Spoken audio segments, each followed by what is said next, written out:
Sangwa amahoro nshuti mukunzi wacu wo bandanya kubana natwe ngaha kuri ino mboneshakure ikugezako amakuru ibiganiro n'inkuru bigezweko biriko biravurwa mu Burundi no hakurya y'imbibe z'igihugu c'u Burundi mu yandi makungu. Nonyemerere nkuhe ikaze ndaguhaye mwaramutse neza cange mwiriwe neza bivanye n'aho umwe wese mu badukurikiye aherereye. Turi ku munsi wa kane igenekerezo rya gatandatu z'ukwezi kwa karindwi umwaka n'ibihumbi 2023. Ndagusuhuje ndaguhaye ikaze uri mu gihugu c'u Burundi ndetse naho uri hakurya y'imbibe z'igihugu c'u Burundi mu bihugu bibanye nk'igihugu ca Repubulika Iharanira Rusange ya Kongo, igihugu c'u Buganda, igihugu ca Tanzania, igihugu ca Kenya, igihugu c'u Rwanda ndetse n'abandi bari hakurya y'imbibe z'ivyo bihugu bibanyi mu yandi makungu ya kure. Utegerezwa gusa gufyonda sabone canke subscribe nawe utaravyondako kugira tubandanye tubana nawe ngaha kuri ino mboneshakure ikugezako amakuru ikakugezako ibiganiro kumwe n'inkuru mu buryo butosoye kandi butomoye nawe nyene vyose bikagushikako mu ba mbere ukabimenyera ku gihe. Mu ntara ya Makamba inkoho 17 nizo zatowe kuri uwu wa kabiri mu kinogo c'aho bariko bafyatura amatafari ku musozi mu kubano ya mbere zone Muyange komine Nyanzarake mu ntara ya Makamba. Izo nkoho zari zimaze kononekara. Amakuru yatanzwe n'umukuru w'umutumba mu kubano ya mbere akemezwa n'igipolisi akaba avuga ko izo nkoho 17 zatowe ku muhingamo wo kuri uwu wa kabiri. Abagabo bariko bimba ikinogo bafyatura amatafari nibo babonye izo nkoho babona kubimenyesha abajejwe intwaro n'umutekano. Izo nkoho zigizwe na AK47, Pliante 3, Mag 2, Jet3 3, R4 4, Lance Mortier 61, Uzi 1 hamwe na kano ya fare 1. Nunyemerere kandi wumvirize rino tangazo. Ni itangazo rivuye mu burongozi bw'abakenyezi b'inyangamugayo ku rwego rw'igihugu.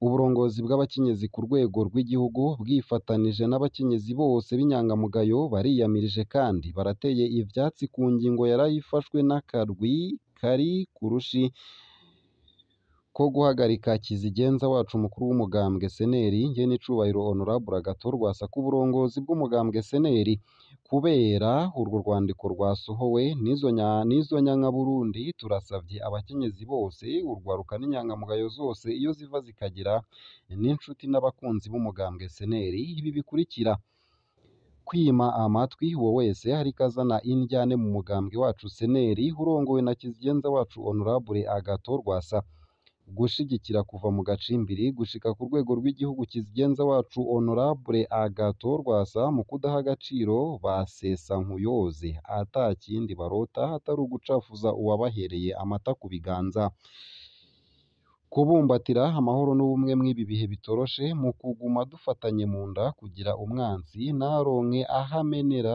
mu gusambura ivyo atubatse, kwama hafi urwaruka rwacu kugira ntirujane nyabahururu mu gukurikira ba mpema yuzuye bashira inyungu zabo imbere aho guha agaciro ababashize mw'ivyo bibanza bicayemwo, kutarota duhemukira umugambwe wacu userukiwe n'indongozi itazimiza izodushikana ku ntsinzi nyene iteka Honorable Agathon Rwasa. Kubw'uburongozi bw'abakenyezi b'inyangamugayo ku rwego rw'igihugu umupfasoni Claudine Ndandundi bikaba bigiriwe i Bujumbura igenekerezo rya 5 z'ukwezi kw'indwi 2023. Nayo kandi womenya ko umugambwe seneri umaze ikiringo ca baba amezi 8 uri mu bihe bidasanzwe vy'icuka kibi. Nico gituma rero muri ico gihe nta muntu n'umwe harimwo n'umukuru w'umugambwe arekuriwe gufata ingingo nk'iyo yo guhagarika bamwe mu bagize inzego z'umugambwe mu gihe izo nzego na cane cane ibiro bikuru vy'umugambwe zidashobora gukorana. Ivyo vyavuzwe na Terence Manirambona. Umushingamateka Terence Manirambona abivuze inyuma yaho kuwa 28 Ruheshi 2023 abanywanyi 11 b'uwo mugambwe bahagarikiwe mu nzego nkuru zawo bari bahawe amabanga kuva mu mpera z'ukwezi kwa kane nk'uko biri mu rwandiko rubahagarika. Mu vyo bagirizwa harimwo ko bagirizwa ko bagiye hamwe mu kwanga ibiheruka kuva mu nama rukokoma ziheruka gutunganywa hamwe no kuba batacitaba ibikorwa vy'umugambwe. Iyo ngingo isaba umunyamabanga mukuru wa CNL gutanga ababona ko bibereye ko basubirira abo bakuwe hisunzwe itegeko riringaniza gushasha intara, amakomine n'imitumba mu Burundi.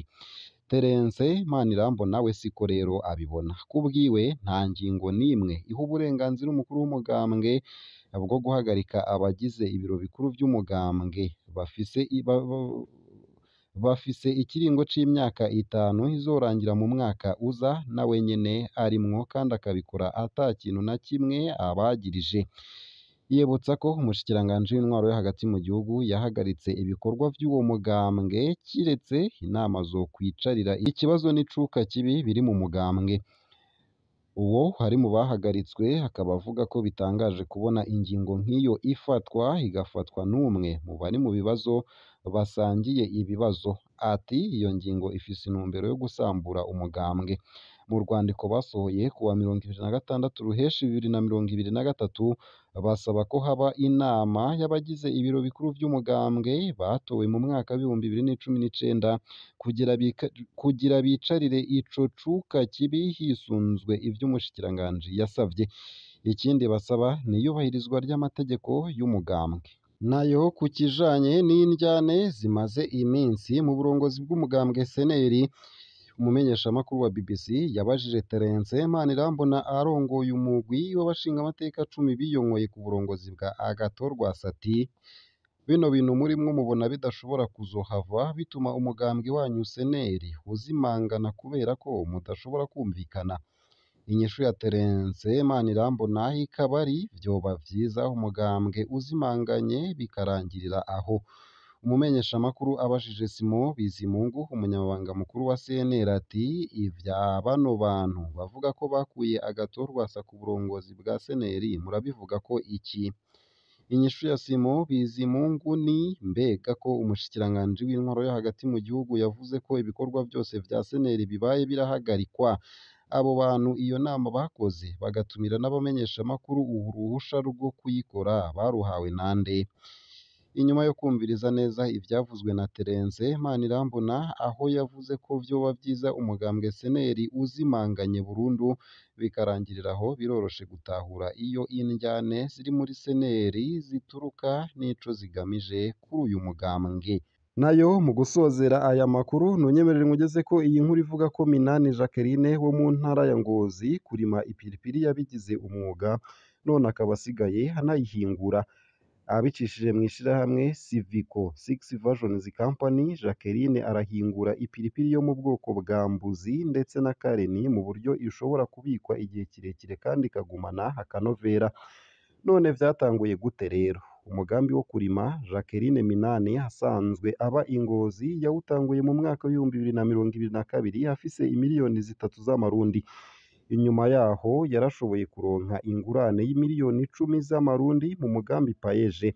Niho rero yaciye yiyumvira kwagura umugambi wiwe nk'uko yavyipfuza agitangura. Naranditse ikete ryo gusaba itongo muri leta ndaheza ndaronka iry'ihegitari 3 n'igice kubera ipiripiri isaba ko uyirimira ahantu hagutse kandi batazoca bakwaka. Hanyuma nshandarimisha mejeje kurima naciye ndondera imbuto y'ipiripiri kareni mu Rwanda kuko ino idakunze kuboneka. Ubu Jacqueline akaba afise imirima mu Ruhororo ndetse no muri komine Tangara. Naho ibyo guhingura habona kubitangura mu mwaka w'ibihumbi 2023 kuko yabona ko kudandaza bitomuzanira inyungu yipfuza gushikako. Ubu mfise abakozi 2 baguma mu murima mu gihe c'isizeni ndakoresha abakozi 20 ku munsi.